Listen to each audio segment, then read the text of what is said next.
The year was 1660. Before leaving for France, Charles II had unknowingly left a daughter back in England. Little Susie was very curious, and as she went upstairs to her bedroom, she asked her uncle to tell her a story about her father.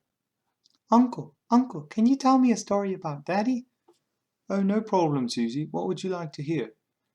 Was he a king? Yes, he was. Your father was a great man and a great king. Let me tell you about what happened during his rule and all of the great things that he did. Once upon a time, there was a man named Charles II. But before him came Charles I, and when Charles I took over England in 1629, England was in a bit of a tricky situation. You see, all the way back in the 1500s, King Henry VIII created the Anglican Church, which was like the Catholic Church but combined many other elements of English religious philosophy. This was strengthened and adjusted to fit better with the people by Queen Elizabeth, and when she died, your great-grandfather James I took over. He was a deeply religious man, and he believed in his divine rule, or the fact that his rule came from God.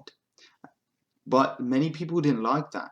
You see, your grandfather believed that it was okay for him to take a person's property because he had the backing of God, whereas English people had long traditionally believed that a due process of law was necessary. In addition, many of his rivalries in Parliament or another governmental institution of England were Puritans and wanted to remove the Catholic elements of the Anglican Church that James so strongly sought to defend. In response, your grandfather chose to tax a couple of ships and try to enforce our great Anglican Church in Scotland, but those Scottish people started the Bishops' Wars. So the first Bishop War, your grandfather was smart, and he tried to go to war, but he realized he didn't have enough troops and he didn't have enough confidence in them, so he withdrew and signed a peace treaty. But then, after this peace treaty, he caught the Scots hanging out with a Baguette Confederacy. So he called the short parliament, but they opposed war. So his English people didn't want him to go to war and support his church. So he, the brave man, went on his own. But sadly he lost.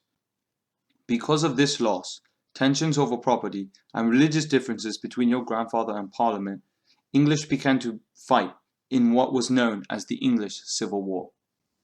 In 1642, your grandfather went to the north of England to prepare his army, while the Parliament created their own army called the New Model Army. War officially started when a linen weaver was killed in 1642 in Manchester. The first clear battle was the Battle of Edgehill, and it was clear because no one really had an advantage. The Royalist people who supported your grandfather were called the Cavaliers, and Parliament supporters were called the Roundheads because of their short hair. The first part of the war was more economic because each tried to undermine the resources of the other. Your grandfather had support in the west and the north, and Parliament had support in the south and the east, particularly in London, which had such strong trading and economic ties. Your father really wanted to dominate London because then he would be able to stop some of the flow of money and supplies into the Parliament army. However, unfortunately in 1645, the Battle of Naseby and the Battle of Langport proved detrimental to your grandfather because Parliament was able to win those two battles. A major player in those two battles were the Covenanters or Scottish forces. They supported the Parliament to that victory in 1645, but then in 1647 signed a document called the Engagement with your grandfather, which made them support the king for the last 4 years of the war.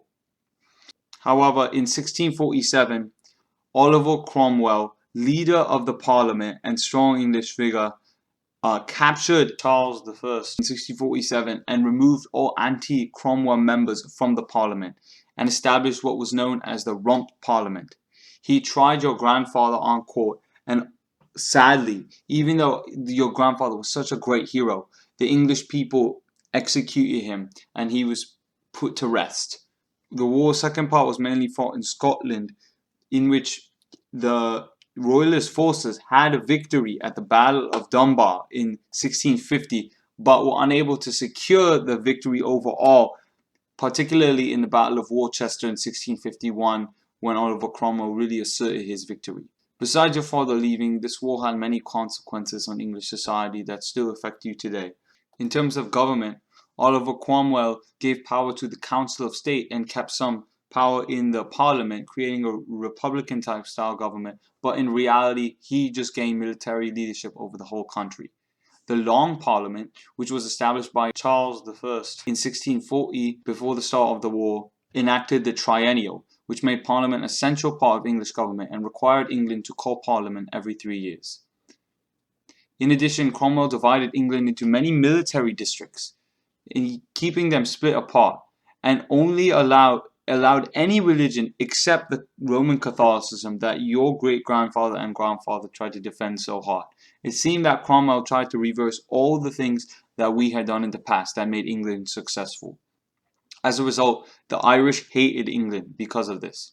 However, soon Cromwell died recently and these things vanished. Hopefully the monarchy will be restored either this year or later, and your father will come back to England, to come back home. Can I hear one more? No, Susie, I think story time is over. It's time to go to bed.